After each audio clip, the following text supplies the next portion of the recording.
Adelante, Javi. Bueno, muy buenas tardes. Muchas gracias por el tiempo y el espacio y la oportunidad de poder compartir con ustedes un poquito de algo que me apasiona y que pienso que tiene mucho impacto para el trabajo que ustedes puedan desempeñar. Vamos a hablar esta tarde sobre innovación en salud, gestión del cambio versus la mejora continua. Y bueno, para empezar quisiera contarles un poquitito de mí y un poquitito de qué hago, ¿no? Nosotros somos Medipraxi. Medipraxi es un ecosistema digital de salud que es personalizable, que es predictivo, es integrado. Se puede decir que es parte de un expediente clínico electrónico, pero vamos mucho más allá. No solamente es la parte de gestión del dato para como una atención reactiva de salud, sino que se enfoca mucho más en la parte de prevención. Entonces, trabajamos mucho de la mano con la parte de la salud ocupacional, que es la salud que se imparte en las empresas, que dista mucho de la atención de un hospital, de una clínica, porque su enfoque precisamente es la parte de la prevención, pero digamos que va un poquito más allá de lo que tradicionalmente es la salud o la medicina.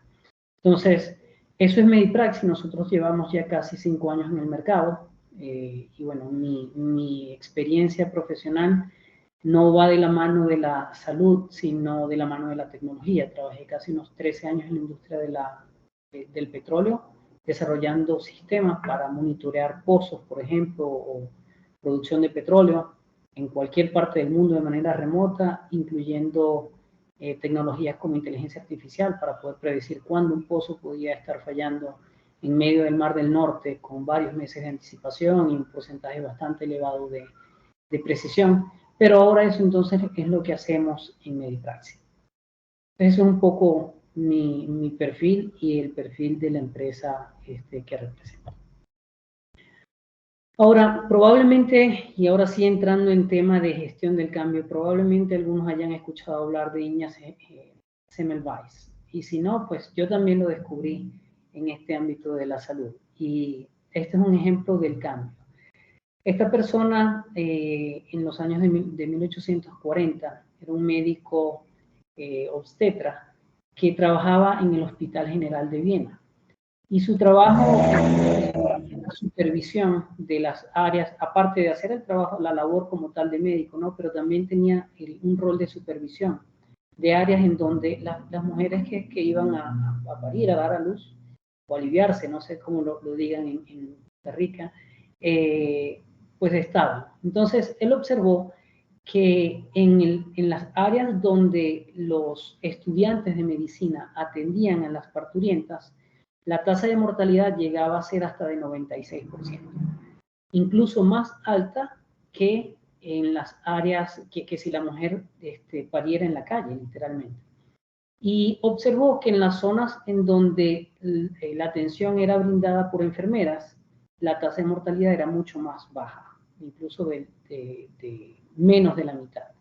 Entonces, pues había una costumbre en el pueblo, la gente no quería, las mujeres no querían ir al hospital porque sentían que la tasa de mortalidad era demasiado elevada.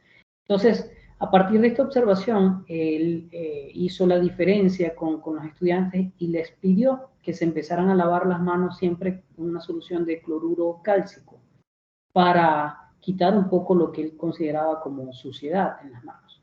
Y a partir de allí vio que la tasa de mortalidad se redujo hasta un 12%, de 96 a 12%. Luego de eso, exigió a todas las personas que tuviesen contacto con las mujeres parturientas que se lavaran las manos en esta solución de cloruro cálcico y la tasa de mortalidad se redujo hasta menos del 1%.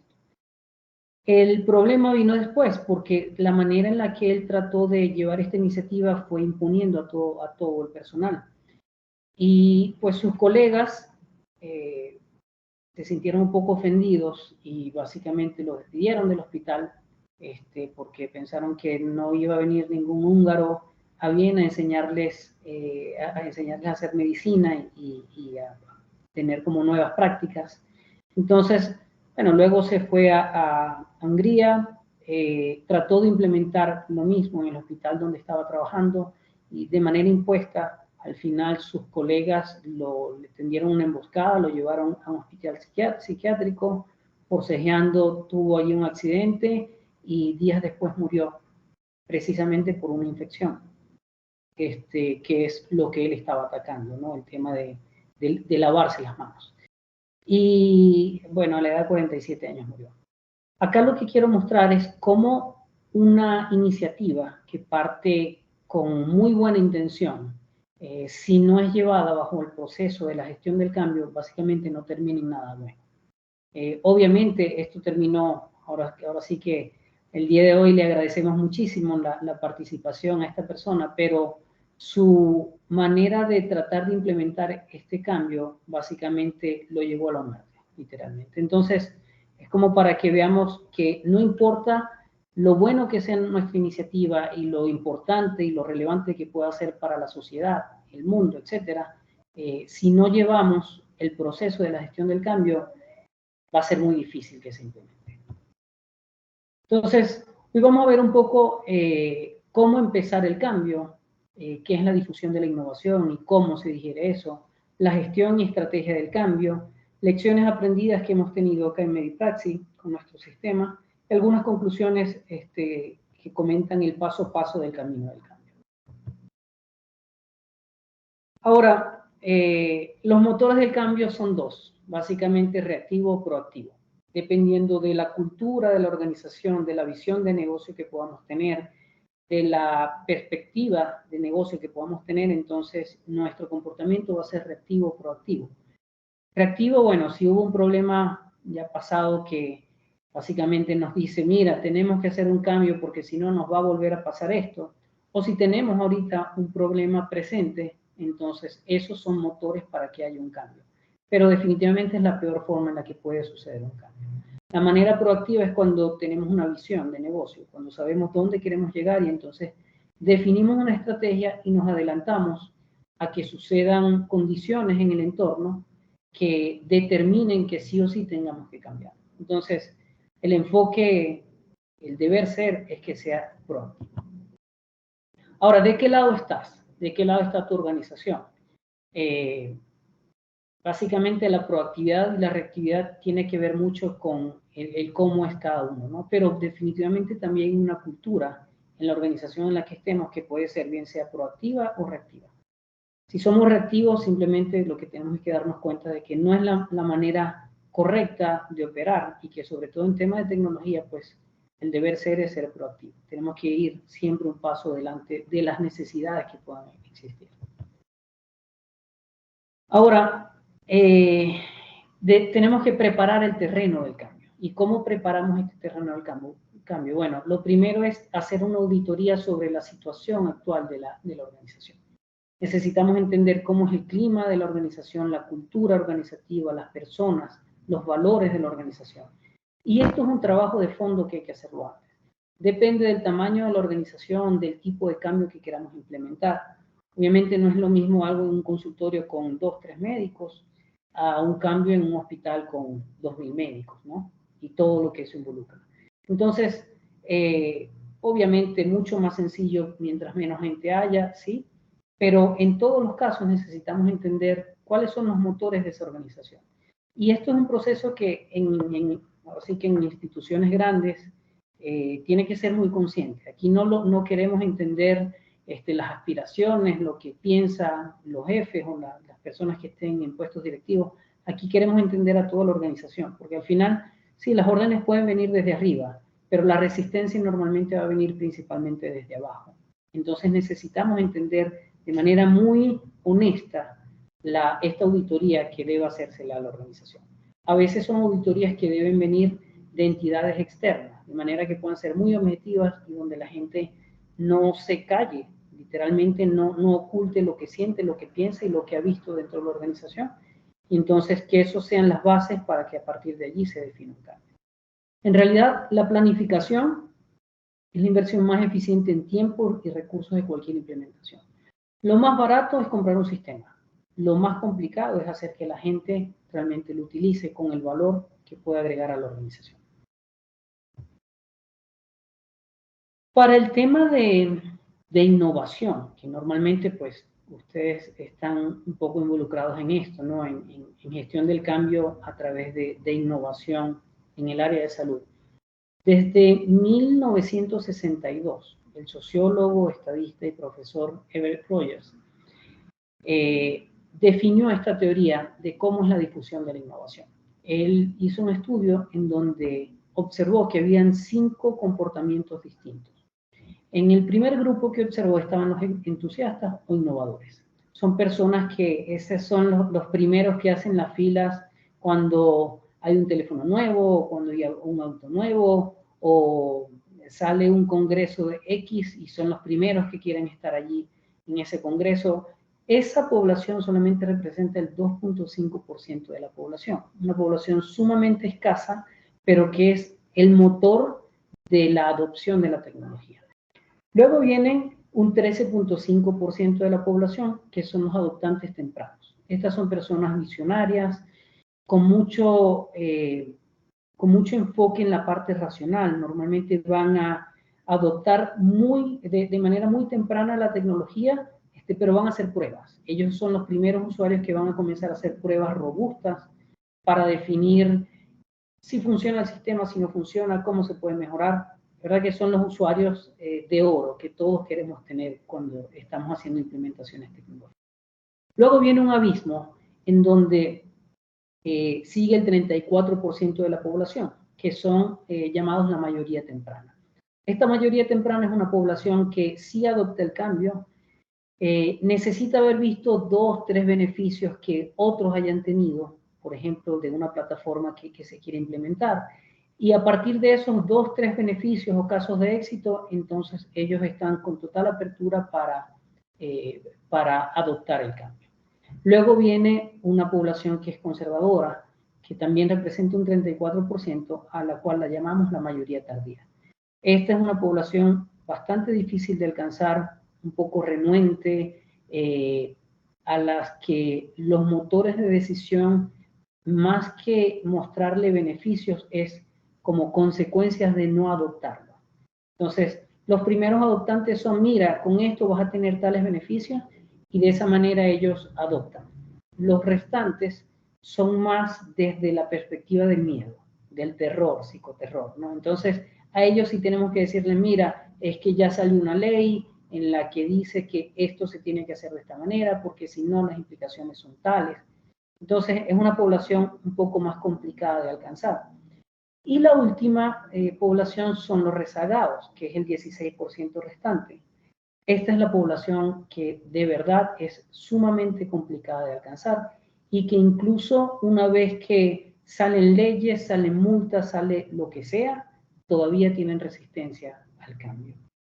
La buena noticia de esto es que, según la teoría de la difusión de la innovación, una vez que alcanzamos el 16% de la población, entonces rompemos esa barrera que nos separa entre una posible implementación exitosa o un fracaso.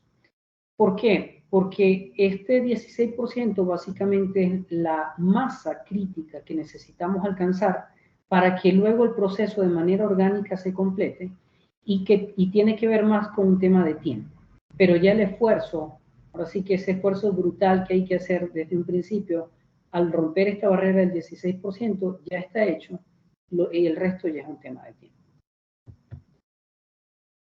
En el tema de la difusión de la innovación, básicamente esto es matemática pura. Y la primera persona que fue responsable del crecimiento de Facebook tuvo la libertad, obviamente por la apertura de la compañía, para hacer pruebas. Y él definió que después de miles de experimentos y optimizaciones en los algoritmos, se dieron cuenta de que el secreto estaba en lograr que cada usuario estuviera conectado con 10 amigos en un periodo de 10 días.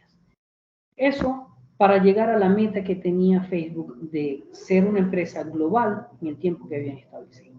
Entonces, esto es lo mismo que tenemos que aplicar en términos de adopción, de innovación o de tecnología, por ejemplo, para el sector salud. Una vez que tenemos definida cuál es la población total a la que queremos alcanzar y tenemos identificados a esos adoptantes tempranos, a esas masas críticas tempranas, entonces es un tema de iterar un poco, ver cuánto esfuerzo tenemos que emplear para alcanzar a esa masa, y básicamente es matemática pura. Esto no es arte, esto es realmente ciencia.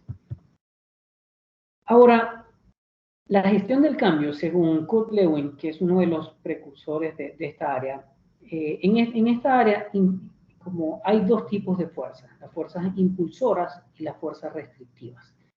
Si vamos al ejemplo, por ejemplo, de un cambio propuesto, que sea mejorar el cambio de guardia entre un médico y otro, las fuerzas impulsoras para que esto suceda vienen dadas, por ejemplo, por el apoyo al liderazgo, una mayor satisfacción de los pacientes que van a ser atendidos, una evaluación inicial del paciente que es mucho más completa, una disminución en el uso de intercomunicación. Pero en el caso de las fuerzas restrictivas, entonces vemos que, o esto que va en contra, es que el personal de guardia pues tiene baja moral, están cansados porque tienen demasiados pacientes, hay una sobrecarga por la creación de nuevas tareas. ¿Por qué? Porque cuando hacemos cambios no podemos implementar de repente un sistema y decir, bueno, ya lo que estábamos usando no lo vamos a usar y a partir de hoy esto es lo que vamos a usar. Jamás se debe hacer así. Al principio deben coexistir el sistema anterior y el nuevo sistema. Si antes era manual, bueno, ahora lo vamos a hacer manual, y con el sistema digital hasta que haya un tiempo de estabilidad probada de la solución que estamos implementando, y entonces a partir de ahí, ok, ya se suprime el sistema anterior. Pero en el Inter, pues hay una sobrecarga por la creación de nuevas tareas. Hay un incremento del tiempo para entrenamiento. No podemos esperar que cuando estemos implementando un sistema, la gente opere de la misma manera o a la misma velocidad y a la misma eficiencia que operaban con el sistema anterior. Así sea manual el anterior. Si durante 40 años se hizo así, ya ese proceso está más que dominado. Y cualquier cosa nueva va a ser un proceso que va a ser lento en un principio. Y obviamente la fatiga que esto agrega al equipo que está implementando el cambio. Entonces, tenemos fuerzas impulsoras y restrictivas. Si nos vamos un poquito más a detalle en este proceso de cambio, es como el agua. Básicamente es una analogía que toca Kurt Lewin, donde dice, mire, esto es como primero descongelar agua, luego esa agua que la teníamos quizás en forma de cubos, la vamos a meter en un nuevo recipiente y va a adoptar esa nueva forma. Y luego vamos a congelar. ¿A qué se refiere con esto? Bueno, descongelar es primero manejar y comprender los pensamientos y problemas actuales. Entender cómo se están haciendo las cosas ahora y cuáles pueden ser esos miedos para que se implemente un cambio, ¿no? Entonces tengo que reducir y eliminar esas fuerzas restrictivas y desaprender. Lo más difícil que podamos tener en la vida es desaprender. Si hemos hecho algo durante 10 años de la misma forma y que ahora nos digan, no, desde mañana va a ser de otra forma, no se va a dar así por ósmosis o porque simplemente lo deseamos, ¿no? Entonces, la primera fase es descongelar la manera, desarticular la manera como se está haciendo, mostrar los problemas que tiene el sistema actual y los beneficios que va a tener el nuevo sistema. Luego se implementa el cambio. En ese cambio entonces se aprenden nuevas conductas, hay nuevos hábitos, nuevos valores, actitudes, descubrimientos, nuevo conocimiento, y en este momento es donde se ayuda a comprender la nueva perspectiva. Es aquí donde se instaura ese cambio. Y lo que sigue es la parte de congelar, donde se fortalecen y mantienen los cambios que ya se dieron, se integra una nueva forma de hacer las cosas y se debe celebrar el éxito. También se debe documentar. Sin documentar no es mucho lo que hicimos, porque no lo vamos a poder hacer replicable, tanto para lo que salió bien como para los temas en los que esperábamos otros resultados y no se dieron, ¿no? Y celebrar el éxito. Y celebrar el éxito es sumamente importante porque básicamente es hacer ver que lo que hicimos tuvo sentido, ¿no? Y que lo que hicimos está trayendo los beneficios que estábamos esperando. Entonces, descongelar, cambiar y congelar. Tal cual como el agua, es así como debemos hacerlo. No podemos empezar a tratar de hacer un cambio suprimiendo, por ejemplo, la fase de descongelar. Tenemos que ayudar a las personas que van a implementar ese cambio a que lleven un proceso que sea lógico, que sea guiado y que sea orgánico. La gestión del cambio, según John Kotter, que este es el padre uno de los padres de la administración, cumple 8 pasos. Y los primeros pasos, el primero es crear sentido de urgencia. Nosotros difícilmente vamos a instaurar un cambio si no dejamos claro cuál es ese problema que necesitamos resolver y por qué la solución anterior ya no da respuesta a este problema. Es súper importante definir ese sentido de urgencia para que nos compren la idea de hacerlo. Luego de eso viene el tener que buscar a un recurso o a los recursos y la autoridad que pueda dar la premisa de cómo se van a hacer ahora las cosas. La lluvia, yo siempre comento esto, la lluvia cae de arriba hacia abajo. Y como la lluvia cae de arriba hacia abajo, nosotros tenemos que buscar quiénes son las personas que tienen autoridad dentro de la organización que deban apoyar ese cambio. Pero también sabemos que las inundaciones son de abajo hacia arriba en realidad. Y entonces eso implica que involucremos a personas clave dentro de la organización, que es el punto 3. ¿Quiénes son esas personas clave? No solamente quienes tengan autoridad dentro de la organización. Muchas veces tenemos personas que tienen influencia y no tienen poder. Tienen influencia porque tienen muchos años en la organización, tienen influencia porque su voz técnica es una voz de criterio para la mayoría de las personas que allí estén, entonces la gente tiene reconocimiento por esa persona. Entonces, en ese sentido, es bastante importante involucrar a estas personas que tienen influencia en el círculo donde están, de manera que ellos puedan ser también portavoces y protagonistas de este cambio. Se debe comunicar también lo que no cambiará. Tenemos mucha incertidumbre cuando estamos en un proceso de cambio, ¿no? Y normalmente la incertidumbre viene por las cosas que no van a cambiar. Entonces, si podemos reducir ese nivel de estrés y de incertidumbre y dejar claro cuáles son los 2, 3 objetivos que queremos lograr y cuáles son las 10 o 50 cosas que no vamos a hacer a través de este nuevo sistema que vamos a implementar, eso va a crear un ambiente de mucha más tranquilidad y mucho más enfoque hacia lo que nos interesa que la gente tenga enfoque. Como quinto punto está eliminar las barreras. Todo proyecto debe tener una fase para entender los riesgos que hay y también una fase en donde mitigamos a través de un plan esos riesgos. En este sentido, eliminar las barreras es entender, mira, si la barrera es cultural, si la barrera es por desconocimiento de un tipo de tecnología, entonces antes de tratar de instaurar un cambio, debemos atacar esas barreras. Si es un miedo a que no sé usar una computadora, bueno, no hay manera de que quieras implementar un sistema electrónico si la gente no sabe usar computadoras. Hay que empezar por lo básico.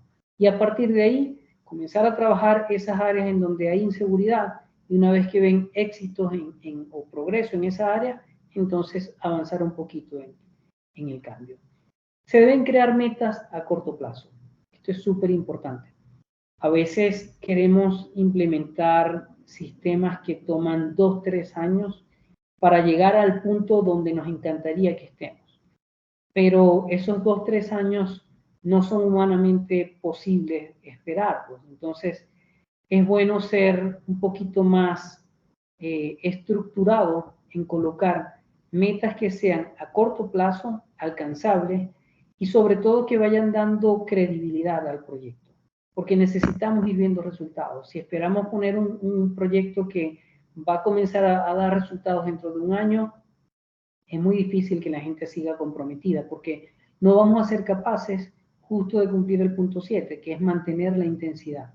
Para mantener la intensidad necesitamos ir dando resultados constantemente y haciendo ver a la gente, sobre todo a los menos crédulos de esta implementación, que lo podemos lograr y que lo estamos logrando y que paso a paso vamos cumpliendo las metas que nos trazamos desde un principio. Entonces, punto 7, sí, mantener la intensidad, y eso es básicamente mostrando resultados. Si mostramos resultados, podemos convencer para que esa intensidad se mantenga. Y por último, básicamente es establecer qué es la nueva normalidad. Esa nueva normalidad tiene que ver con todo el proceso que ya hicimos, con ese cambio que ya se supone que ahora está instaurado y que debemos documentar, debemos compartir la noticia, y cada persona nueva que llegue al equipo, ya ni le contamos cómo se hacían antes las cosas. Ahora se hacen así, y esta es la parte normal de ahora en adelante. Ahora, la pregunta es, ¿cómo infectamos al 16% de la organización para que esa idea que tú tienes, o ese plan, o ese proyecto que tú estás trayendo sobre la mesa, se haga viral? Y para ello hay un plan. Dentro de tu organización necesitas primero identificar quiénes son los innovadores, quiénes son los adoptantes tempranos, quiénes son los influenciadores y quiénes son los difusores de información. Hay gente que, como les decía, con esta gráfica de la difusión de la innovación, hay gente que simplemente nació para innovar. Hay gente que se le da, es un tema ahora sí que de su ADN, ¿no? Y esas personas las podemos identificar muy fácilmente. Cuando traemos una idea sobre la mesa y entonces es el primero que dice, bueno, yo participo, yo traigo esto y yo pongo aquello, o la mamá que en esas reuniones, ¿quién pone esto? ¿Quién pone aquello? La mamá que levanta todos los días la mano, esa es innovadora. Entonces, tenemos formas de, sin hacer encuestas y sin ir muy lejos, de saber quiénes son esas personas que todo el tiempo quieren participar y tienen un sí, y buscan la manera de cómo sí hacer que sucedan las cosas. A esos tenemos que identificarlos. Esos son solamente el 2.5% de la población, súper escaso, súper difícil de encontrarlos, pero cuando vamos con uno, ellos sí que tienen la tarea, y lo hacen con todo gusto, de empezar los procesos. Tenemos que identificar a los adoptantes tempranos, que representan el 13.5% de la población. Estas son personas que van a ir con un poco menos de entusiasmo que los innovadores, pero su criterio técnico normalmente es muy sólido. Y al tener un criterio técnico muy sólido, entonces son capaces de arrastrar, en el muy buen sentido, a otras masas, porque esas otras masas tienen un respeto técnico por estas personas. Una vez que identificamos a estas personas clave, entonces dentro de toda la masa de personas que tengamos, también debemos identificar quiénes tienen influencia dentro de la organización. Y esas personas que tengan influencia puede ser para bien o para mal. Sucede mucho que se puede ver para mal. ¿Cómo hacemos para canalizar esa mala influencia hacia un buen lugar? Bueno, esa persona que siempre dice que no, esa persona que siempre lleva la contraria por el placer de llevar la contraria, a esa persona la tienes que hacer tu aliada. Y a esa persona le tienes que dejar saber que es importante dentro de la organización, y que el cambio que vamos a instaurar es un cambio que nos beneficia a todos, y que confías en esa persona para que te ayude a ser portavoz de este proyecto. Esas personas, cuando van por el no, van con todo, pero cuando van por el sí, también van con todo. Entonces, no pierdas la oportunidad de apoyarte en ese tipo de personas que tienen influencia en la organización, y que su influencia puede ser usada para grandes cambios. Y las personas que sean difusores de información, esas personas que en cuanto ven una noticia, en cuanto ven algún mensaje relevante, están dispuestos a hacer que permee esa información. Entonces, identifica estos 4 caracteres, o estos 4 componentes dentro de tus equipos de trabajo, y definitivamente con ellos tienes que hacer mancuerna, o con ellos tienes que hacer equipo para trabajar en el proceso de nuevas adopciones. Ahora, algo bastante crítico es poder hacer una matriz de impacto. ¿Y qué es una matriz de impacto? Básicamente, dejarnos llevar por los objetivos que tienen alto impacto dentro de la organización, pero que requieren poco esfuerzo. Eso es lo que nosotros tenemos que darle un poco más de sentido de urgencia. Ese objetivo que tiene quizás el 80% del impacto en los resultados que podamos tener, pero que el nivel de esfuerzo realmente sea bajo. Lo segundo en lo que quizás pudiéramos enfocarnos es alto impacto y alto esfuerzo. Pero en lo último que queremos enfocarnos es en algo que tenga bajo impacto y bajo esfuerzo. Y parece algo muy sencillo y diremos, pues es trivial, pero solamente el definir lo que de verdad urge, lo que de verdad es importante, nos ayuda a entender cuál es nuestro norte y quita todos esos obstáculos que nos están perturbando la visión y no nos dejan ver con claridad cuál es el norte donde queremos llegar. La implementación de un sistema de gestión de datos en un hospital puede involucrar 400 áreas y 10.000 personas y puede ser sumamente abrumador y complejo. Bueno, definamos cuál es una sola tarea, ese solo objetivo que tiene mayor impacto para la organización. Si lo que tiene mayor impacto es poder hacer una clasificación correcta de las enfermedades que se están teniendo en ese centro de trabajo, entonces comienza por ahí, no te desvíes. No trates de cubrir eso junto con la sala de espera y los pacientes en urgencia. No, abarca 1 o 2 temas, no más de 3, jamás más de 3. Pero define con claridad cuál es el norte donde quieren llegar, bajo esta premisa de una matriz de impacto. Y a partir de ahí, pues nos damos cuenta de cuáles pueden ser esas victorias tempranas. ¿Y qué es una victoria temprana? Básicamente traer sobre la mesa eso que logramos de manera rápida y con poco esfuerzo, pero que tiene mucho impacto dentro de la organización. Estas victorias tempranas son tus aliadas de confianza. ¿Por qué? Porque estas victorias tempranas básicamente van a hacer que todas esas personas que están dudando, que no creen en el proyecto desde que inició, entonces comiencen a cuestionar y ver si se pasan al bando donde tú estás, que es, mira, ve que sí está funcionando, ve que ahora esto se está haciendo de manera distinta, mira los resultados que estamos obteniendo. Entonces, de esta manera es que a esas personas que no creyeron desde un principio, los puedes traer a favor de tu proyecto. Los beneficios de las victorias tempranas son infinitos. Primero es que elimina objeciones. Si tú dices que vas a hacer a cumplir el objetivo A en 2 meses y resulta que lo cumpliste en mes y medio y con 20% por encima de las expectativas que se habían puesto sobre la mesa, ya está. Eliminaste la objeción de quien sea. El que estaba a favor, el que estuvo en contra, el que dudó, el que nunca quiso participar, todos esos ahora van a querer ser parte porque tú estás demostrando que sí puedes lograr lo que tenías propuesto. Además, da continuidad al proyecto, ¿no? Si tú para mantener el nivel de energía de las implementaciones, que es vamos a darle, si se puede, pues necesitas ir demostrando que estás teniendo resultados. Entonces, esa victoria temprana da continuidad para que se pueda tener ese nivel alto de energía en las implementaciones, sobre todo en etapas tempranas. Hace ver también que la inversión que se está haciendo es inteligente y enfocada, ¿no? Si tú dices voy a hacer A, B, C, pero luego traes como victoria temprana, entre comillas, Z, que no estaba dentro de la ecuación, pero que se dio al azar, se duda un poco. A ver, ¿ibas a hacer A, B, C o ibas a hacer Z? Si vas a hacer A, B, C, enfócate en eso, da resultados sobre eso y de esa manera haz ver que el recurso que se destinó era para lo que dijiste que iba a hacer y que el equipo está enfocado en ese sentido. Aumenta la credibilidad del proyecto porque básicamente se están viendo los resultados, ¿no? Y da apertura de mente a todos.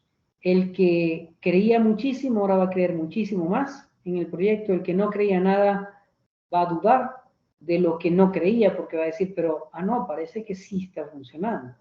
Entonces, definitivamente las victorias tempranas son tus mejores aliados para empezar a mostrar los resultados que puedes lograr y que se sume más gente, más recursos y más esfuerzos para tu iniciativa. Algunas lecciones que nosotros hemos aprendido en Medipraxis con nuestra implementación. Quiero comentarles que nosotros decidimos hacer un sistema como de expediente clínico electrónico preventivo. Y hace 5 años que empezamos esto, dijimos, bueno, básicamente esto va a ser un boom, esto todo el mundo lo va a querer. Y esto nació de una conversación con un amigo quien es médico internista. Yo le pregunté, mira, ¿cómo se utilizan los datos en salud para, por ejemplo, decirle a una mujer que en un par de años podría desarrollar un cáncer de mama? Y se rió y me dijo, no, no hay manera. Y yo, pero ¿cómo no hay manera? No, no hay manera. Los datos de los expedientes básicamente se abren cuando llegan los pacientes y se cierran cuando son los pacientes y no sucede más nada. Y a partir de ahí comenzamos a investigar el mercado y ver qué había, y efectivamente no había manera.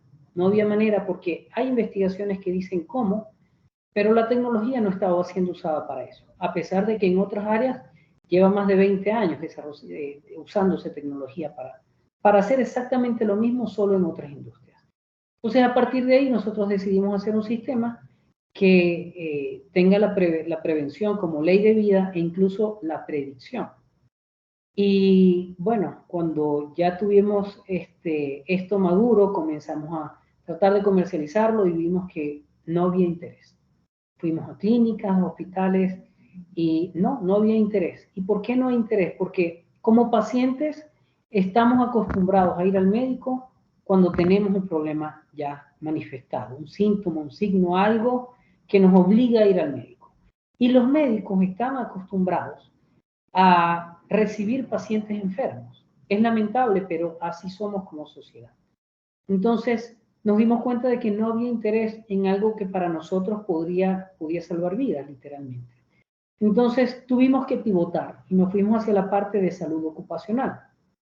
Descubrimos que las empresas tienen mucho interés en la prevención. ¿Por qué? Porque básicamente el tema de ausentismo, de presentismo y de productividad se ve afectado si la persona ya está enferma o ya está, por ejemplo, con un cáncer en una etapa avanzada. Entonces nos dimos cuenta que la salud ocupacional sí busca la parte de la prevención e incluso de la predicción. Y por eso nos fuimos hacia esa área.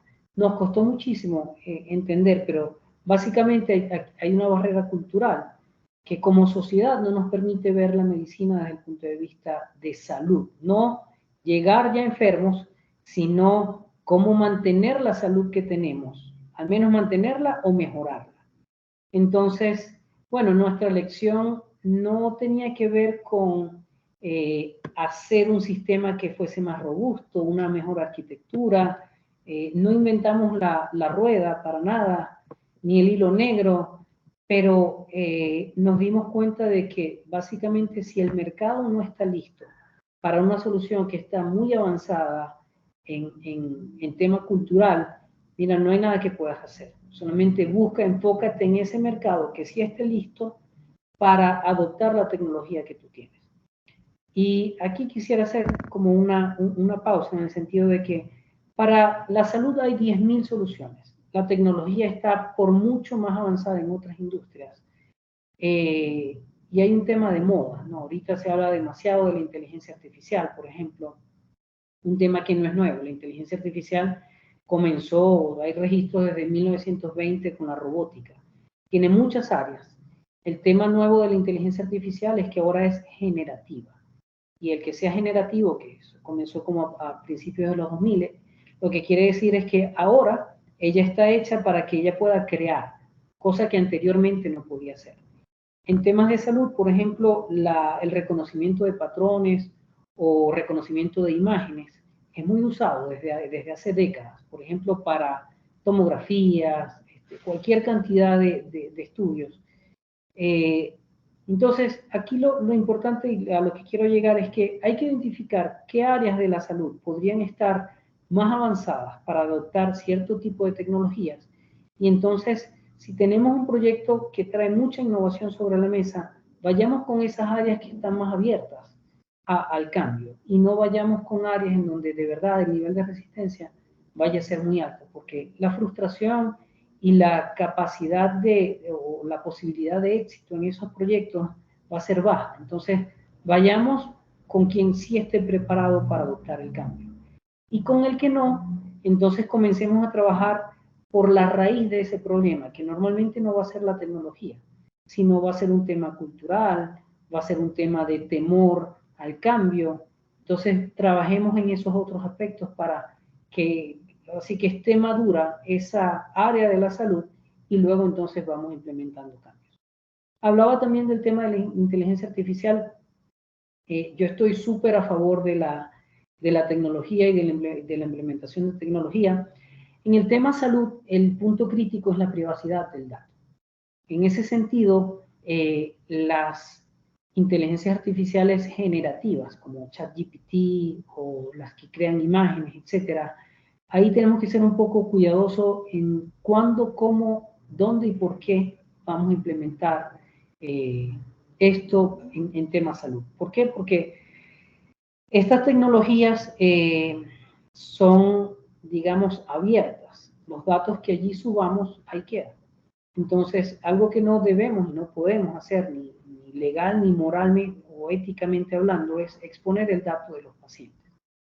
Entonces, en este sentido, si llegan a tener iniciativas de proyectos de innovación en salud, solamente mucho cuidado con el tema del resguardo de la privacidad del paciente, y no solo de la privacidad del paciente, sino el tipo de dato que subimos a una nube, ¿no? O a un servidor o a un sistema.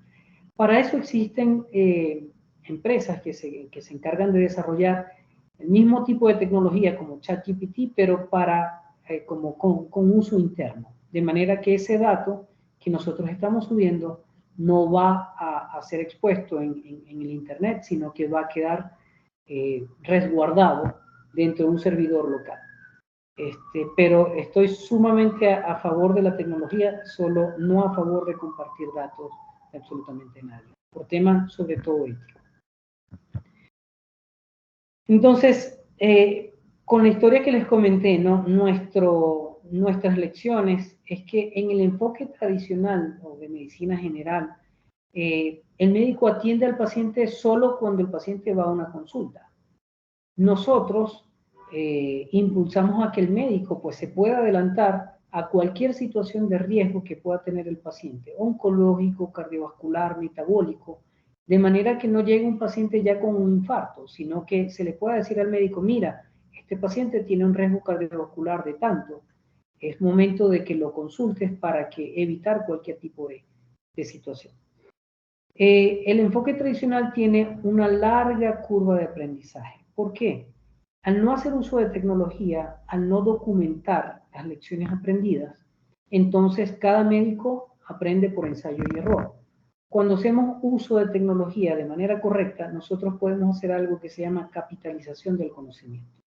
¿Qué es capitalizar el conocimiento? Básicamente, agarrar a los médicos que tienen más experiencia, desarrollar los flujos de trabajo que esos médicos saben hacer a través de un sistema y que ese conocimiento, por ejemplo, del neurólogo, si llega una persona por dolor de cabeza a la consulta, que entonces este médico con 30 años de experiencia pueda definir, ok, si viene una persona con estos síntomas, esto es lo que se debe preguntar. De manera que el médico que esté haciendo su residencia en medio de la selva y que tenga mucho menos conocimiento, tiene un año de experiencia, pues puede usar el conocimiento de ese médico de 30, neurólogo de 30 años de experiencia a través, por ejemplo, de los mismos formatos de motivo de consulta que utiliza el médico con más experiencia. Eso se le llama capitalizar el conocimiento. Con tecnología eso es posible y eso sobre todo lo que hace es que permite estandarizar procesos, hacer que la gente que se jubile, que se retire, pues deje su conocimiento en las bases tecnológicas de la organización y que estos médicos que van empezando pues puedan beneficiarse de ese conocimiento y sobre todo el paciente, que la calidad de la atención sea mucho mejor porque básicamente es guiada por médicos con más experiencia. Lo siguiente es el enfoque tradicional. Básicamente el médico pregunta solo lo que piensa pertinente.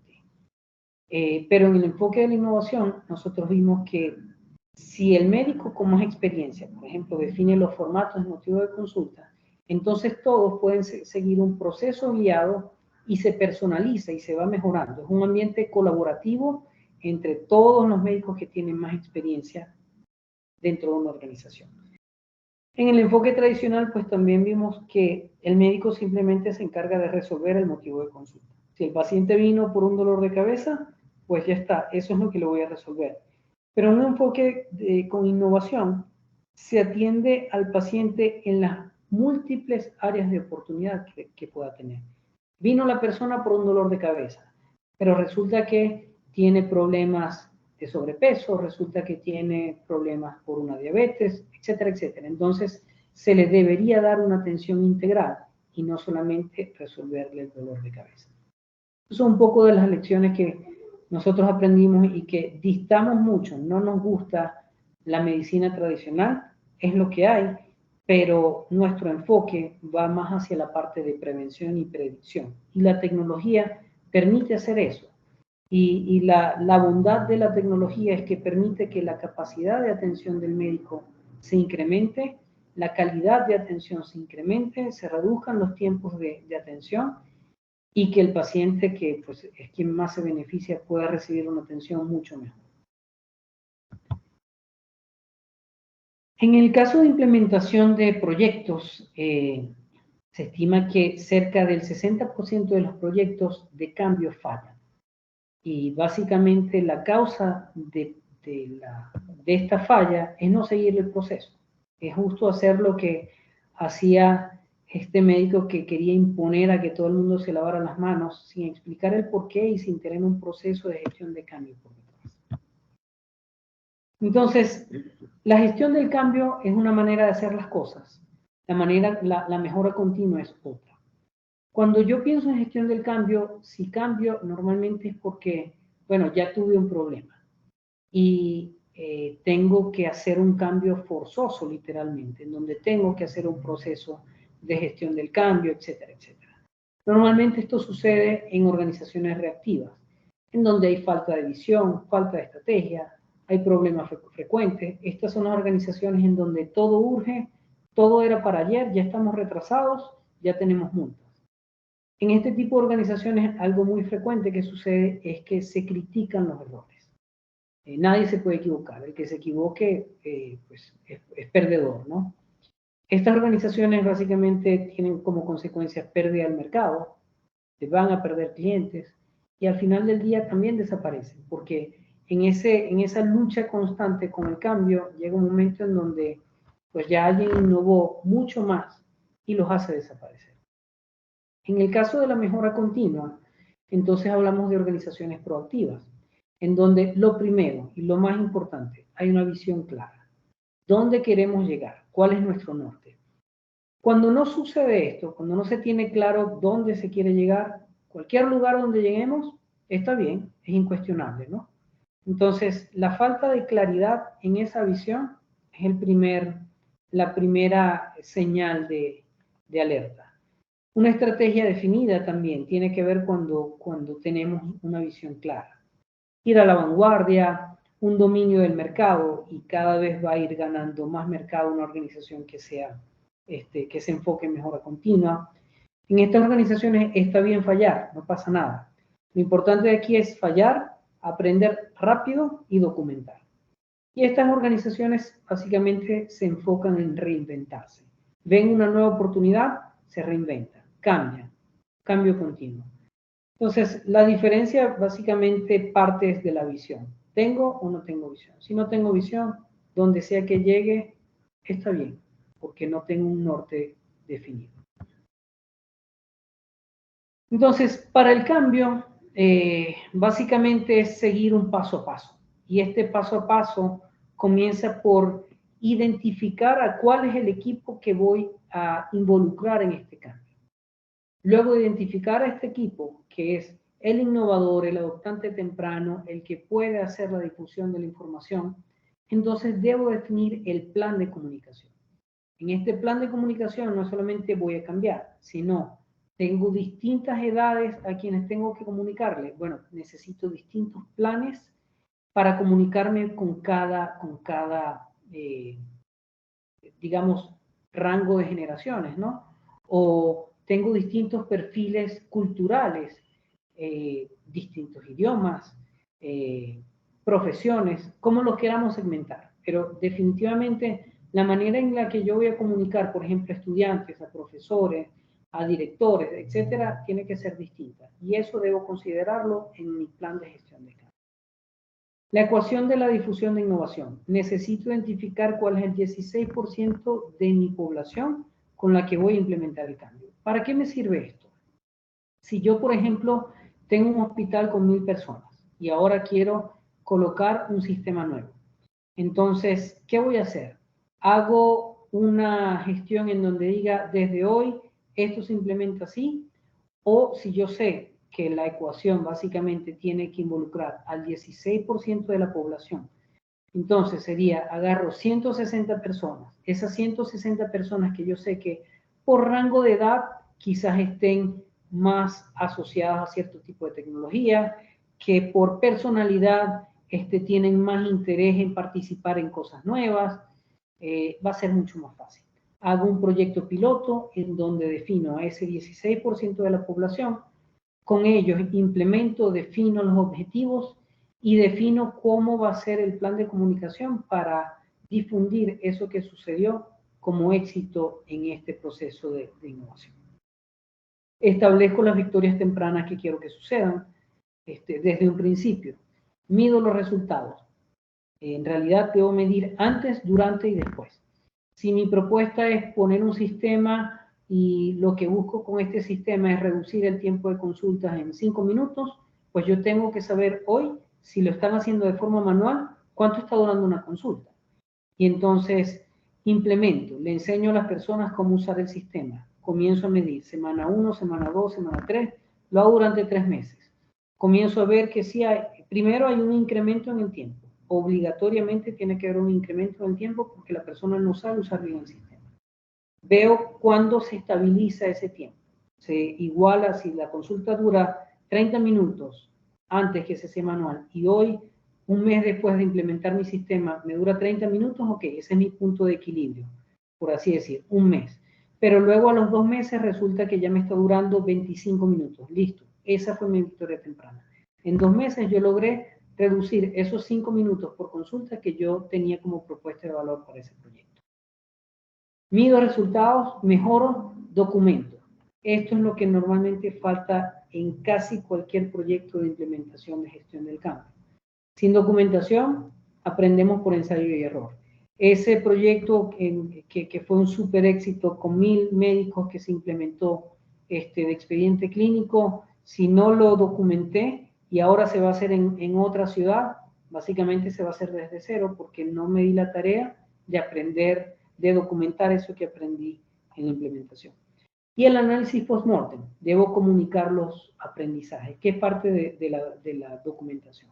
La documentación se hace durante todo el proceso de implementación, se documentan incluso las objeciones que pudieron haber tenido las personas, cómo se resolvieron los problemas, pero en análisis post-mortem también es, bueno, lo que salió bien, lo que no salió bien y lo que aprendimos de allí, y comunicarlo. Eso ayuda a simplificar la tarea de quienes vengan después a hacer un proceso de gestión. Y pues ya en la última parte, como conclusiones, mi diagnóstico inicial es crucial. Hay que ser muy sinceros y poder definir si la organización en donde queremos implementar cambio es reactiva o es proactiva. Y a partir de ahí, entonces, definir un plan. La manera de atacar un ambiente reactivo es absolutamente distinta de un ambiente proactivo. Debo identificar las fuerzas restrictivas y eliminarlas, suprimirlas en lo máximo posible.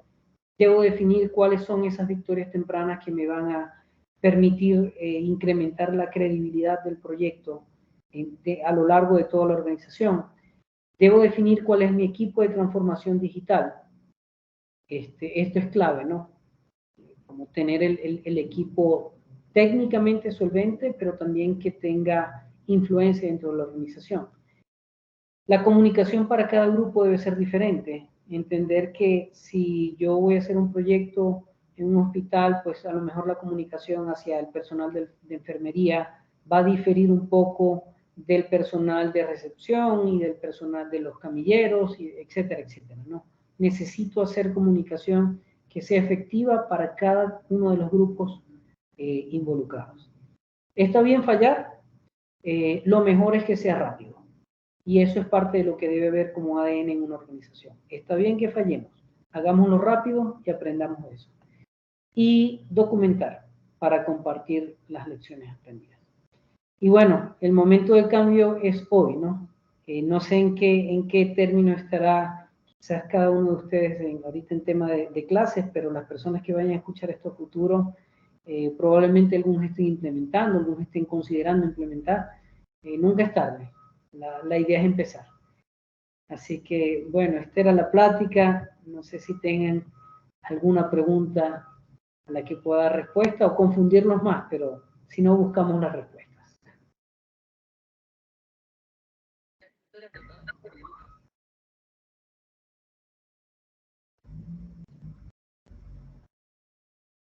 Alfonso tiene la manita levantada. Adelante, Alfonso. Gracias, buenas noches ya. Bueno, primero muchas gracias por la exposición, ¿verdad? Muy completa. A nivel del país, los que trabajamos con la Caja Costarricense de Seguro Social, tuvimos un proceso ahí un poco, puede ser el término atropellado con el tema de la gestión de cambio y demás. Y de esto, pues, voy a hacer un comentario, ¿verdad? Que creo que va muy de la mano desde la parte de lo que se habla gestión de cambio. Y a veces se hace un proceso muy centrado de gestión de cambio en el intercambio de herramientas o modelos de trabajo y todo eso que tiene que ver con una adaptación disruptiva de un antes y un después. Pero en la parte de historias de salud electrónicas se deja un poco de lado un aspecto que es la parte de una cierta gestión de cambio en lo que yo más o menos identifico como no trasladar las malas prácticas que había dentro de la forma que se hacía convencional o física a la parte electrónica. Y eso ahora que hay expediente digital y que ya el tema de la gestión de la información es muchísimo más integral, más profunda, y que ya pues el contexto es totalmente diferente de la posibilidad que había antes de una forma física o convencional, se vuelve cada vez más marcado esa gestión de cambio que tal vez no se le prestó atención y que de alguna manera pues nos toma factura cuando queremos ya avanzar hacia ciertos indicadores de salud o en propuestas más avanzadas de análisis de datos con modelos predictivos, machine learning y demás tendencias tecnológicas que van. Entonces, eh, este tema, pues por supuesto que tiene que ir inserto, ¿verdad? Y no solo desde la parte tecnológica, sino también desde todo el compendio, incluso desde la filosofía institucional o organizativa y demás, que a veces se va perdiendo durante el tiempo y que tiene que estar, por supuesto, lo más adherido al ADN de todas las personas que están trabajando en una empresa o una organización. Pero sí, bueno, quiero expresar de manera de comentario desde la parte del contacto que tengo, al menos con lo que tiene que ver con sistemas de información en salud y demás, que ha quedado un vacío, por lo menos siento yo desde mi perspectiva, muy humildemente, con respecto a esa gestión de cambio en relación a no solo al cambio de herramientas, sino también a la mentalidad que debía de existir en el momento que nos estamos cambiando a un modelo de sistemas de información más complejos y que ofrecen una gama de variedad más amplia que lo que hemos estado acostumbrados, y voy a decirlo en general, en la humanidad, porque en este lado del continente todavía estamos en un proceso muy lento de avance en lo que es la innovación tecnológica, implementación de nuevas mecanismos o metodologías de atención, y que sí, por supuesto, si no llevamos una buena base que nos permita avanzar a eso, pues no vamos a obtener los resultados que se pretende obtener. Muchas gracias por el espacio y por la charlita. Con gusto. Mira, de nuevo, lo más barato que hay es hacer tecnología. Lo más costoso, tortuoso, es la adopción de la misma. Y esto es un proceso. Ahora sí que esto es un método, de hecho. Hay una metodología para el cambio y si no se aplica, se aprende por ensayo y error. Es súper desgastante. Me ha tocado estar quizás, no sé, unas 300 implementaciones tecnológicas en muchas partes del mundo con culturas absolutamente distintas, desde Bueno, literalmente en cualquier parte del mundo. Antes estaban en la industria del petróleo y esto es un proceso que funciona exactamente igual. La mente humana no dista mucho de aquí, China, Arabia Saudita, pensamos exactamente igual con respecto a la resistencia al cambio. Entonces, el proceso está bien definido. Y si en la parte de implementación tecnológica, si solamente nos quedamos en hacer la tecnología y no entender cómo esa tecnología puede ser adoptada, podemos pasar décadas haciendo un trabajo que no tenga ningún impacto. Esta es la parte quizás más importante dentro de del desarrollo de tecnología, es cómo hacer que la gente la use.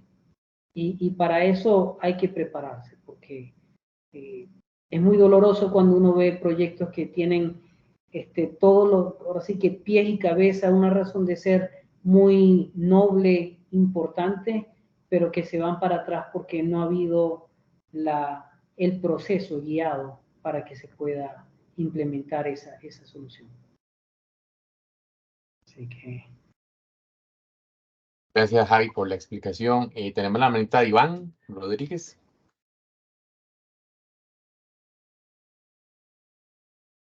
Buenas noches, buenas noches. Iván. Muchas gracias por la exposición, Javier. Como sociólogo, te agradezco enormemente que hayas traído el tema de la teoría del cambio. No sé por qué, pero Curry es un autor que yo creo que está teniendo una tercera vida ya con todos los cambios tecnológicos que se están dando, porque se ha convertido como en el manual de bolsillo de todos estos procesos, por lo menos en sociología.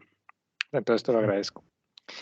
Yo quería apuntar un comentario respecto de una de tus conclusiones, concretamente sobre el diagnóstico. No sé si estás enterado, pero Costa Rica se unió hace unos años a la OCDE, y en el proceso de de unirse a este organismo internacional se hicieron distintos diagnósticos a niveles institucionales en distintos sectores, y obviamente el sector salud fue uno de ellos. Y recuerdo que una de las cosas que ellos concluyeron en ese momento, estamos hablando de 2016, 2018, por ahí, es que existía una complejidad muy fuerte en la estructura organizativa de estas instituciones, las que conforman el sector salud, sobre todo de la parte pública, no tanto de la parte privada, que ya eso es una dimensión un poco explorada todavía. Pero esta complejidad muchas veces hacía que fuera demasiado difícil a partir de diagnósticos determinar si una institución en general o si un departamento en particular era reactivo o era más bien proactivo. Más bien era una situación en la que abundaban mucho los contextos mixtos, donde había tal vez una estructura jerárquica muy bien organizada que era bastante proactiva, pero se tenía un personal de planta que por distintos factores era más bien reaccionario. Entonces, no había una uniformidad en la estrategia para hacer ni aplicar una teoría del cambio, ni aplicar una gestión del cambio per se. Más bien se tiene que innovar en tomar instrumentos de cada una para ir desarrollando una metodología que permite la implementación de la tecnología. Y la segunda cosa que me parece importante, yo siento que siempre la adopción tecnológica, es decir, la herramienta per se, va 2 o 3 o incluso 5 pasos por delante de su asimilación en términos de cultura institucional. Y eso se da mucho no solo en los early adopters, la gente que se adapta rápidamente, los innovadores, sino que también se da incluso en algunos casos en la política pública per se. Muchas veces vemos borradores de proyectos de ley que lo que hacen es priorizar la herramienta. Lo que necesitamos es el sistema, lo que necesitamos es la base de datos, el gestor de la base de datos, lo que necesitamos es la plantilla, y no tanto lo que viene detrás de ella, que es cómo la implementamos, cómo gestionamos el cambio, la adaptación, cómo tomamos a los elementos humanos y los que vienen con una cultura de años, tal vez décadas, haciendo de una manera específica, a que gestionen a través de nuevas herramientas. Yo creo que por ahí es importante reflexionar también cómo hacer este empalme de los dos, de un diagnóstico mixto, no necesariamente de A o B, sino en donde hay una convergencia de elementos de ambos. Y donde muchas veces, porque esa es la realidad, más bien parece que hay frentes encontrados, hay conflicto que se genera a partir de cuál metodología aplicar. Gracias. Sí, Iván, muchas gracias. Totalmente. Yo diría que esto tiene más que ver con un tema personal, ¿no? Cada uno podría tener más una personalidad reactiva o proactiva, pero las organizaciones también pueden ser guiadas. Por ejemplo, cuando tú ves en un contexto en donde una organización simplemente no toma decisiones, y no toma decisiones porque es su carácter, ¿no? Dice, pues no, yo voy a esperar a ver qué pasa, ¿no? Ya ves que es una organización reactiva. De arriba, ¿qué puede pasar? O de abajo, ¿qué puede pasar? Comenzar a definir reglas como reglas del juego, ¿no? Una regla del juego en una decisión, en una organización que no tome decisiones, es decir, mire, ¿sabes qué? Si en una reunión alguien explica un tema y tú estás 70% de acuerdo con la persona, tu voto es sí, punto. No, pero estoy 30% en desacuerdo. Eso lo arreglamos fuera de la sala. Pero si tú estás 70% de acuerdo con el planteamiento, listo. No paremos la toma de la decisión porque haya que convencerte un 30% más. Entonces, hay ciertas cosas como premisas, incluso en algunas partes llegan a ser políticas, para forzar a la organización a tomar decisiones. Entonces, estoy de acuerdo contigo, no podemos encajar o encasillar a una organización que sí es proactiva, que es reactiva, pero la realidad es que hay maneras de forzar a la organización a tomar decisiones. Eso por un lado. Y por otro lado, lo que comentabas en el segundo punto, tenía una idea y se me fue. La estaba abordando. Pero comentabas, el primer punto fue sobre el tema. Recuérdame un poco, que se me vino un pensamiento, Iván. Recuérdame un poco lo que tú... Sí, lo primero sobre esta situación mixta de no necesariamente es proactiva 100% o reactiva 100%. Y lo segundo es lo de la adopción de la herramienta de tecnología, que siempre va varios pasos por delante que el cambio, la metodología de cambio que se defina. Sí, fíjate, ahí lo que tenía pensado es esto. Normalmente cuando hay alguien que dice, ok, vamos a adoptar ahora esta tecnología, esta es la solución, es porque normalmente es una persona que está en posición de poder, liderazgo e influencia. Entonces, esa persona pues tiene la visión de la organización y esa persona ve el beneficio de esa implementación. No se da cuenta y no es su trabajo que se implemente. Su trabajo es comprarlo, porque dice, bueno, yo quiero que ahora esta sea con la visión que tengo, que tengo para esta organización, esta es la solución que hace falta. Pero de nuevo, sí, lo más barato es comprarlo. El problema detrás es la adopción. Pero entonces, tal cual como dice, esa tecnología puede estar 5 pasos por delante del nivel de entendimiento de la organización.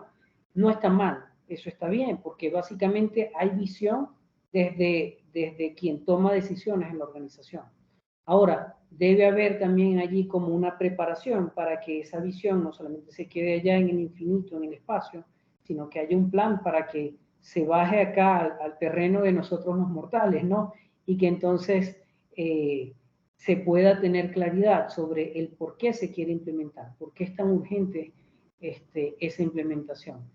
Y bueno, luego el proceso en sí de la gestión del cambio. Pero eso es normal y eso va a pasar siempre y tiene que pasar porque básicamente el director de un hospital o el ministro de salud de un país pues debe tener una visión mucho más amplia, también tiene mucho más información que el médico o el enfermero que está en el frente de batalla pues no va a tener, ¿no? Eso es normal que suceda.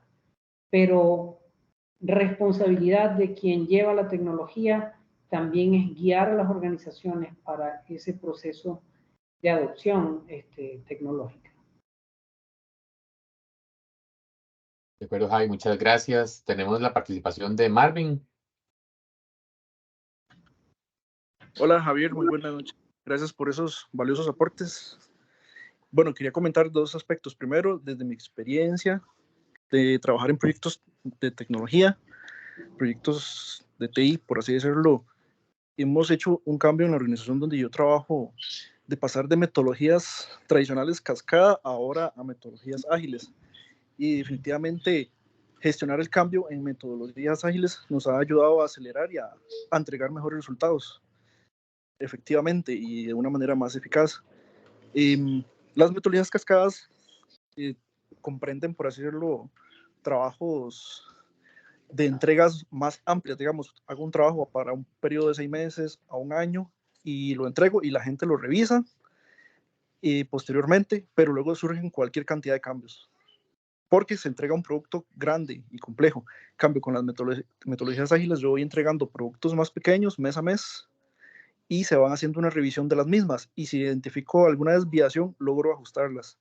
Eso nos ha servido mucho para tanto ahorrar costos, tanto ahorrar tiempos y por supuesto entregar productos más, más ágiles a los usuarios finales. Y definitivamente la gestión del cambio en relación con las, por ejemplo, nosotros usamos metodologías Scrum, y esto, digamos, no es solo para sistemas, sino se adapta también a muchas cosas más. Podemos trabajarlo en cualquier otro proyecto, ¿verdad? De cualquier índole. Entonces, eso ha venido a transformar y a cambiar la perspectiva de recibir las entregas, y tiene más contento a los directores, por supuesto, a la gerencia, a la junta directiva. Están más contentos con los resultados porque ven que lo que se ha solicitado, las necesidades, a partir de las necesidades, se entregan de una manera más efectiva y cumple con la satisfacción, ¿verdad? Que es el objetivo final. Luego, el otro punto era una consulta. ¿Cómo logro yo convencer a mi organización para poder implementar algoritmos de aprendizaje para hacer predicción? Por ejemplo, también hacer una combinación, porque a veces hay resistencia al cambio, hablando del mismo tema, hay resistencia al cambio porque son datos privados, son datos restrictos de las personas, ¿verdad? Aquí en Costa Rica existe una institución que se llama PRODHAT, la que maneja, digamos, por así decirlo, cuáles son las bases de datos que deben estar restringidas en caso de que sea información sensible. Pero, digamos, primeramente, ¿cómo logro convencer a mi organización para que podamos aplicar esos algoritmos de aprendizaje? Tal vez ahí podrías orientarnos. Te agradezco. Perfecto, gracias, Mario. Bueno, lo primero, la tecnología no puede funcionar con una gestión tradicional del cambio. Sí o sí tiene que ser a través de marcos de trabajo ágiles. Cualquier empresa de tecnología que trabaje bajo PMBOK o manejo de proyectos tradicionales, corran de ellos, huyan, porque no tienen claro. Básicamente la tecnología, hacer un sistema no es lo mismo que hacer un puente, ¿no? Un puente no puede trabajar bajo una metodología o marco de trabajo ágil, porque es otra forma de planificar. Pero la tecnología sí puede y debe. No solamente porque haya un entregable más rápido para el usuario final, también es porque tú a tu equipo necesitas mantenerlo motivado. Y una manera de poder mantener al equipo de desarrollo motivado es que puedan ver esas victorias tempranas que se buscan en un marco de trabajo ágil. Que en un mes puedas ver un módulo hecho, que en un mes y medio ya esté probado y que se comience a usar por el usuario. Eso también lo necesitas como motor de motivación para tu equipo de trabajo. Entonces, perfecto. Y con respecto a cómo vender una idea, mira, cualquier persona a nivel directivo compra, bien sea porque le vas a ayudar a mejorar la rentabilidad, bien sea porque le vas a ayudar a tener una mejor participación en el mercado. Esos son como los dos principales motores de compra. Ahora, no sé si el tema aplica para salud pública o salud privada. Algo que no es negociable es exponer el dato del paciente. Eso no es negociable. Entonces, si hay, no sé, el tipo de proyecto que quieras, con el que quieras probar, pero si hay alguna implicación de ese tipo, no es negociable, no se hace. Si tienes la posibilidad de colocar algo de inteligencia artificial, pero que sea controlado en servidores internos, etcétera, ya eso es otra cosa, ¿no? Pero todo tiene que basarse en una mejor rentabilidad o en una adquisición de algo del tamaño del mercado y que pueda tener acceso a la empresa. el hospital. En ese sentido, si lo que quieres hacer puede generar un diferenciador tecnológico importante para tu hospital, para tu sistema de salud, etcétera, es viable. Yo creo que habría que ir mucho más a detalle, pero de primera instancia te diría, enfócate en los números, enfócate en ver la rentabilidad que puede salir a través de ese proceso. No sé si quieras hacer, supongamos que quieras hacer un sistema para mejorar el diagnóstico, para acelerar el diagnóstico, para que el diagnóstico pueda hacerse de manera masiva. Enfócate en números. Si un médico puede hacer un diagnóstico de X tipo de padecimiento, pero lo toma 50 minutos para ver todas las variables, pero tú puedes hacer un sistema que lo va a hacer en 3 segundos y de manera masiva puedes potenciar esa capacidad del médico, entonces enfócate en los números. En los números, cuánto es la rentabilidad que puede traer, en cuánto puedes mejorar la capacidad de operación de la organización, del país. Yo te diría solamente eso. No te enfoques en vender que vas a usar la tecnología de la NASA y no, o sea, poco importa lo que vayas a usar. Lo que importa en realidad son los resultados que tú esperas que ese proyecto traiga sobre la mesa sin poner en riesgo el tema de la privacidad de los datos, porque eso no es negociable. No sé si responde un poco tu inquietud. Gracias, Javier, muy claro la inquietud, definitivamente. Me queda más claro ya cómo orientarlo a esos resultados. Los números son todo. En venta, internas, externas, los números son todo. Eso no... Si tú demuestras que tu proyecto puede traer una rentabilidad del 300%, mira, en media hora tienes una llamada con el director de la organización que vaya a ser, el presidente de la República, quien sea. Sin los números y basándote como en tecnología de moda, eso, pues solamente los dispersos te prestarían atención. Muchas gracias, Javi. Tenemos la manita levantada de Candy. Adelante, Candy. Bueno, buenas noches otra vez. Ahí tal vez compartirles un poquito la experiencia. Precisamente, bueno, me tocó ser parte del equipo implementador del EDUS en la institución, pasar de tantos años manejando el papel para luego empezar a trabajar con un expediente digital, ¿verdad? Y definitivamente el proceso de gestión de cambio fue demasiado importante para poder llegar a esto. Nosotros tuvimos que ir a vender la idea a muchos compañeros, ¿verdad? Que para ellos era más bien un atraso en la atención, un atraso en los procesos. Recuerdo que hubieron médicos que hasta despedazaban los teclados, ¿verdad? Para que no los obligaran a utilizar el expediente electrónico. Fue realmente pues bastante difícil poder cambiar esa mentalidad, ¿verdad? Sin embargo, esto que decía Javier ahorita, ¿verdad? El venderles de que iba a ser más fácil el diagnóstico, tener la información de forma más oportuna, de tener tantos problemas de extravío de expedientes que teníamos, ¿verdad? Que ya también esto veníamos a solucionarlo. Fue realmente pues todo un reto. Fueron 5 años que estuvimos con este proceso de implementación y realmente el proceso de gestión de cambio fue indispensable para que esto se pudiera lograr.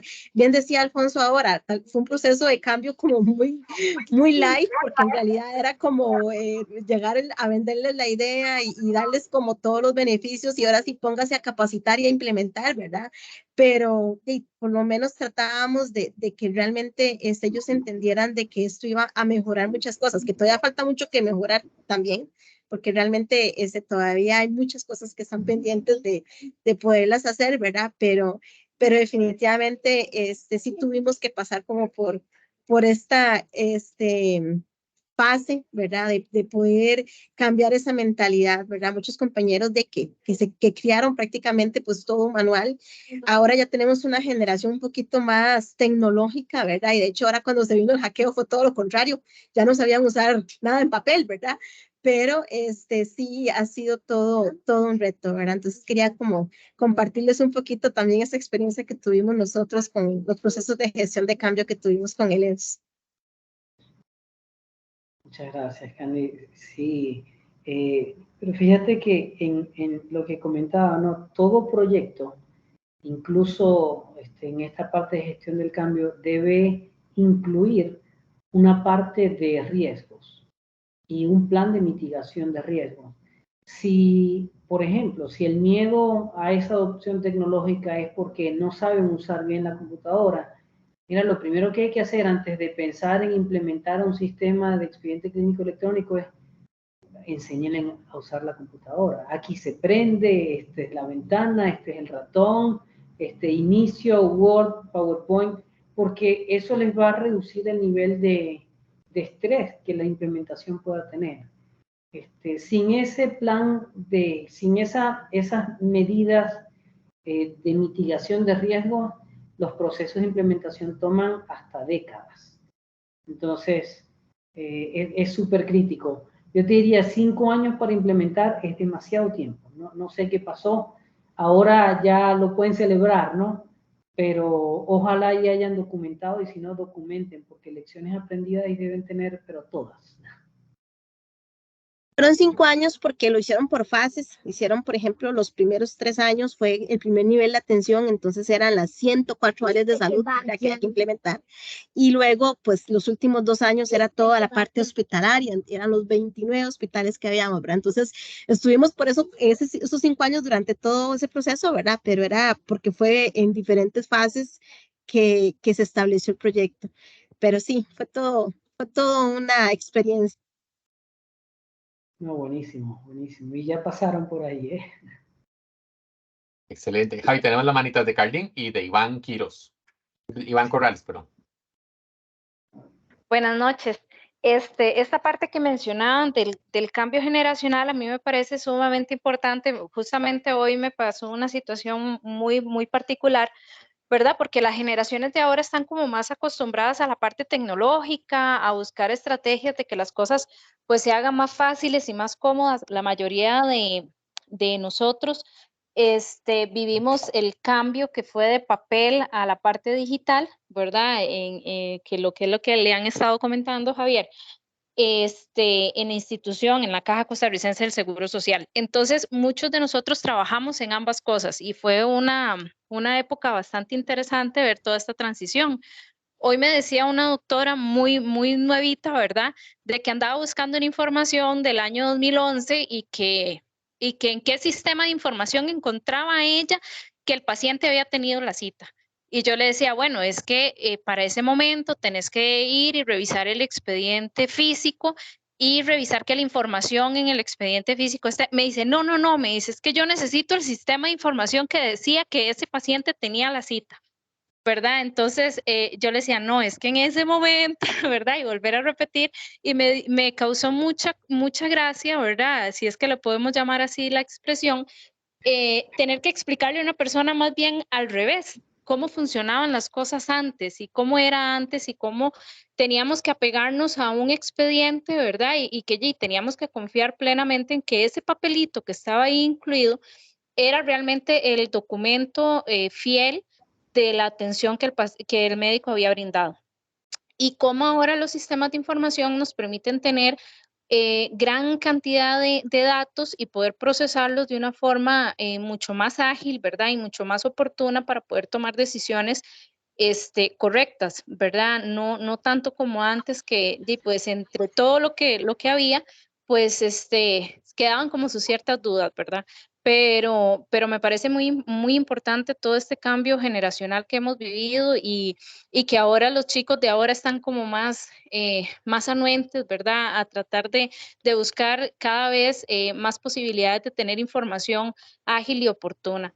Muchísimas gracias por la charla, me pareció algo realmente muy bueno y que nos está aportando muchísimo para todo lo que estamos viviendo actualmente, tanto a nivel de salud en Costa Rica como nosotros como tutores, enseñándole a las nuevas generaciones. Muchísimas gracias. Gracias por la intervención. Me da ternura eso, pero también nos hace ver que ya somos de otra generación. Casi, ¿cómo te explico, amiga? Que es que antes esto no existía, no teníamos Google, como dicen aquí en México, ubicas Google, bueno, antes eso no existía. Pero bien, muchas gracias. ¿Quién más está por allí? Iván. Buenas noches, muchas gracias. Bueno, por la charla. A ver, son dos políticas las que tengo, más que todo. Con lo que es la predicción del expediente, mencionas que han estado implementando. Me gustaría saber cómo qué tecnologías han utilizado y cuál has visto que es el método más fácil o que mejor les ha funcionado para implementar estas tecnologías de predicción del expediente. Y también, ¿qué tanto has visto, tal vez también desde tus experiencias con lo que es las implementaciones, que han mejorado la atención y también los tiempos de atención a los pacientes? Perdón, ¿qué mejora la atención y qué, perdón? En los tiempos de atención de los pacientes, ¿qué tanta mejoría en tiempo y en la calidad han visto, verdad? Porque creo que a nivel del sistema de información, todos, o su principal función es mejorar la calidad, ¿verdad?, de la atención. Entonces, tal vez desde tu aspecto y la experiencia que tienes en la implementación. Sí, mira, con respecto al tema de predicción, tecnologías como, ¿desde qué perspectiva? ¿Como constructiva? ¿Qué sistemas? Tal vez, ¿cuáles fueron el uso en el aspecto? ¿Cuáles son las tecnologías que han logrado implementar para esta predicción de enfermedades, que ya sea más bien una medicina no de atención de enfermedades, sino preventiva? ¿Qué tipo de tecnología han Sí. logrado implementar en esta parte? Mira, desconozco la parte constructiva, no desarrollo. Ahí sí es verdad que ese no es mi terreno. Pero te puedo decir para qué lo usamos, eso sí. Lo usamos para temas de medir el riesgo cardiovascular de las personas. Medimos el riesgo oncológico también, cáncer cervicuterino, de mama, de pulmón, también para cuestiones metabólicas, diabetes, hipertensión, y nosotros en particular también lo estamos usando para poder como predecir el riesgo que pueda tener una persona para estar involucrada en un incidente, accidente. Como estamos muy ligados a la parte de salud ocupacional, a nosotros nos interesa, por ejemplo, poder decirles a nuestros clientes, mira, pongamos X, ¿no? Chrysler, por ejemplo, de autos. No trabajamos con ellos, pero por poner una marca, ¿no? Chrysler, teniendo suficientes datos, pudiéramos llegar a decirles, mira, todas las personas que trabajan entre 40 y 45 horas a la semana y que la mitad de su tiempo es en horarios nocturnos, pero que están en plantas de ensamblaje de autos y que además tienen hipertensión y diabetes, tienen 80% de probabilidad de estar involucrados en un incidente-accidente. Usamos para ese tipo de situaciones en donde con alertas le podemos dejar saber al médico o al equipo encargado de la seguridad, no las variables de salud de la persona, porque eso solamente le compete al equipo médico, pero sí bajo las condiciones específicas de trabajo de esa persona, si podría ocurrir algo con respecto a un accidente. Entonces lo usamos, la verdad, lo usamos para varias áreas, mucho con enfoque al tema industrial y al tema de seguridad de una planta o de una empresa. Desde la perspectiva constructiva, de verdad, ignoro por completo. El equipo de desarrollo es quien tiene el detalle, ¿no? Yo no sé desarrollar, no sé meter código. Y con respecto a la segunda parte, ¿cómo promover? Básicamente es, de nuevo, tema de número, ¿no? No sé si tengas un caso específico de la segunda pregunta, pero te diría números. Yo no creo que en ninguna empresa la decisión vaya solamente atada o principalmente atada a una mejor experiencia. Ni siquiera gobierno, empezando, mejor dicho. Sobre todo no gobierno. ¿Por qué? Porque lo primero que tienes que demostrar es los números. Si esto que tú me estás proponiendo va a mejorar, no la experiencia ya es la consecuencia de, pero va a mejorarme en los números. ¿En qué? en que voy a reducir el tiempo de la consulta, en que entonces con la misma cantidad de personas puedo atender a más pacientes, en que no voy a poner en riesgo la vida de una persona y esperar 3 meses para darle una consulta de, no sé, neurocardiología, por poner algo complejo, sino que se la puedo dar en 2 semanas y así evito que haya una muerte, o etcétera. Siempre el enfoque inicial debe ser dinero. Eso es lo que más le duele a gobierno y empresas privadas. Las mediciones que hemos hecho, para nosotros, en nuestro sistema tiene entre 30 y 38% un llenado más rápido del expediente. No lo hemos hecho con respecto a la consulta completa porque pues la consulta varía, ¿no? De médico a médico y de qué tanto quiere hablar el médico con el paciente. Y si se dan cuenta, por ejemplo, los pacientes ya personas mayores, las consultas toman más tiempo porque muchas veces estas personas quieren ir a hablar con el médico. Entonces se extiende más una consulta con una persona mayor. Pero específicamente en la parte del llenado del expediente, nosotros hemos medido que se reduce el tiempo entre un 30 y un 38%. Pero de nuevo, cualquier cosa mejora, sistema que quieras promover o tecnología, para mí lo primero en lo que debes enfocarte es cómo eso mejora la rentabilidad, reduce los costos de atención o ayuda a que se pueda tener más participación en el mercado. Esas son las 3 motores de decisión de un directivo. Excelente, Javi. Tenemos la manita de Kenneth y bueno, creo que ya con él iríamos cerrando. Adelante, Kenneth. Bueno, muy buenas noches, Javier y Moisés y compañeros. Muy importante la charla del día de hoy, la gestión del cambio. Creo que en el momento que vive la carrera a nivel de la universidad, todo este cambio nos viene a aportar y a tener una mentalidad más abierta sobre el tema de la gestión de cambio y que tenemos que estar en una nueva etapa dispuestos a hacer el cambio. Y creo que todos los que estamos aquí somos responsables de los servicios y registros y estadísticas de la Caja Costarricense del Seguro Social. Hemos participado en cierta medida en alguna de esta parte de la gestión del cambio, unas un poco más empíricas, otras un poco más estructuradas. Pero ahora que explicabas toda esa parte de la gestión del cambio, vemos la importancia, que resalto mucho, la importancia sobre el aprendizaje que debemos de tener en este proceso de cambio y cómo en cada etapa debemos documentar muy bien lo que estamos haciendo para mejorar.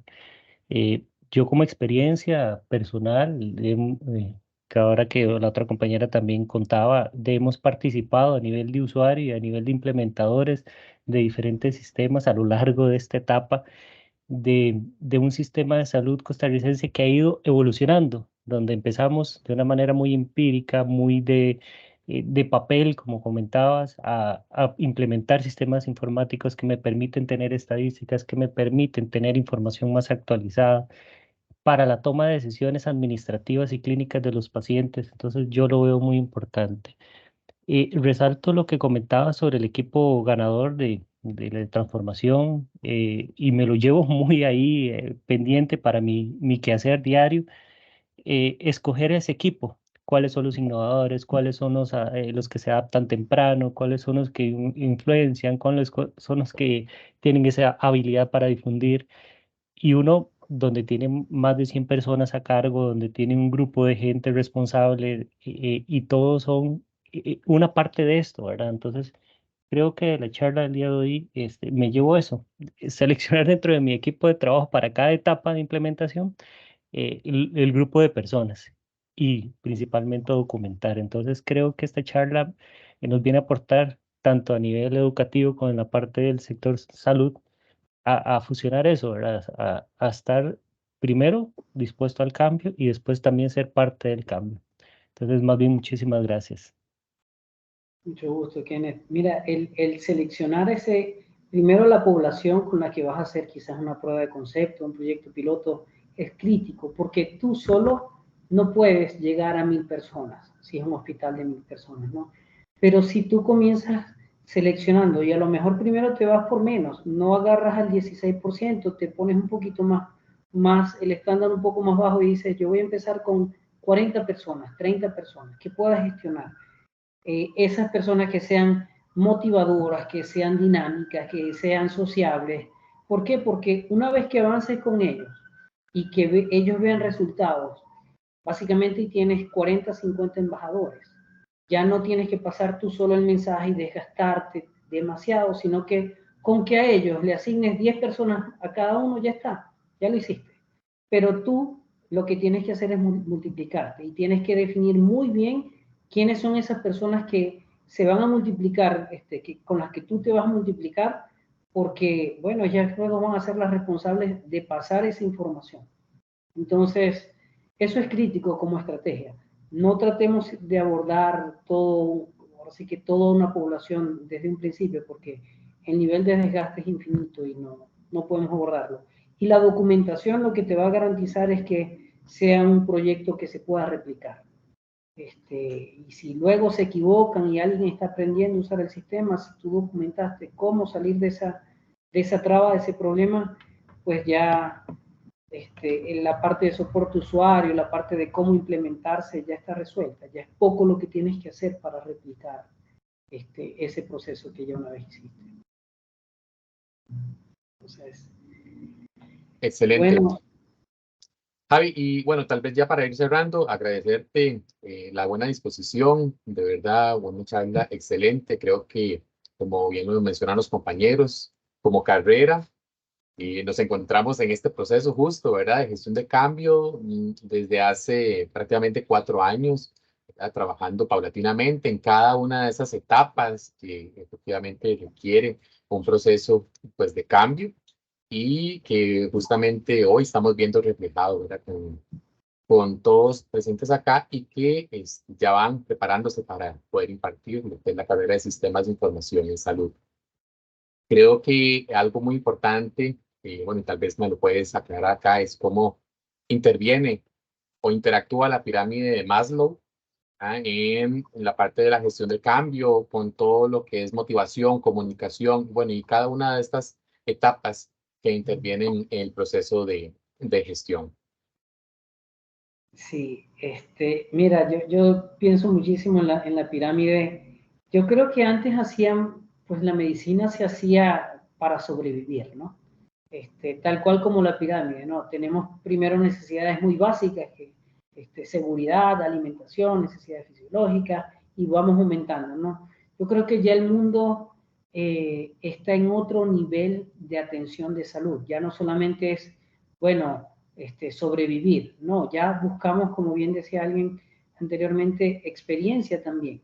Si tú puedes pagar una mejor atención médica, pues tú no solamente vas a querer que te curen, sino que vas a querer que atiendan a la hora que te dijeron que te iban a atender, que te den el seguimiento que te gustaría tener.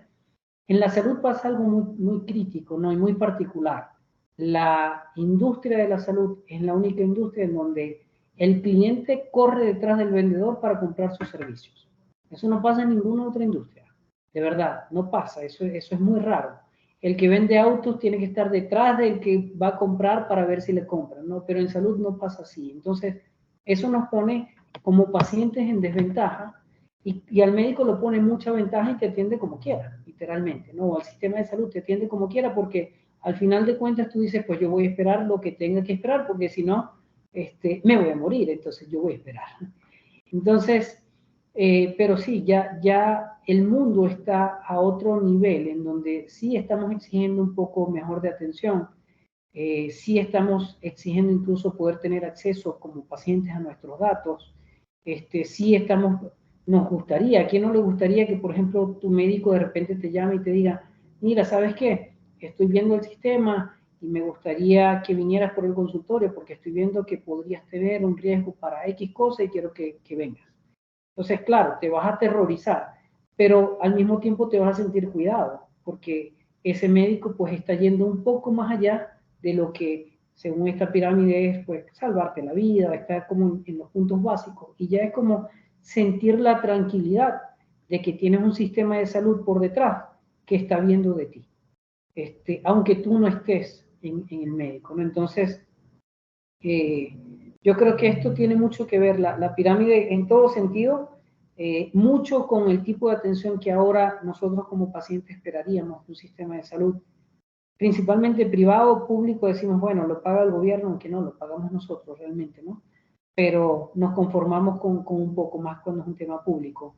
Y bueno, la gestión del cambio no sé si tenga que ver en sí con la pirámide, pero lo que sí es cierto es que la resistencia al cambio es un estándar para todos. Podríamos ser un poco más proactivos unos que otros, pero al final del día siempre tenemos miedo al cambio. Entonces, el poder mitigar el riesgo que haya en torno a una implementación ayuda muchísimo para que ese que es reactivo y que de verdad le teme al cambio pueda estar un poquito más estable en ese sentido. Excelente. Bueno, y como último punto de reflexión es a los profesionales que se están formando actualmente, ¿verdad? Esa necesidad de poder desarrollar todo el marco global de habilidades y competencias para poder desempeñarse en un mundo que está totalmente digitalizado. Entonces, creo que esta gestión del cambio coadyuva a poder sobrellevar estos procesos de innovación que efectivamente nos estamos enfrentando. Así que motivarlos a que continúen, ¿verdad? Y que no tengan miedo a realizar este proceso. Realmente. Bueno, aquí dejo también mis contactos. Estoy súper activo en LinkedIn y también en Medipraxis estamos muy activos con respecto a información de salud, de innovación, inteligencia artificial para la salud. Así que todo lo que tenga que ver con tecnología e innovación, constantemente estamos publicando, por si quieren seguirnos en redes. Estamos a la orden por allí. Muchas gracias por la oportunidad y buen fin de semana para los que están por acá. Excelente, muy buenas noches. Gracias, Javier, por la oportunidad. Muchísimas gracias y buenas noches. Gracias, buenas noches. Gracias, buenas noches. Buenas noches, muchas gracias. Buenas noches, chao. Buenas noches, muchas gracias. Hasta luego. Buenas noches. Buenas noches. Gracias.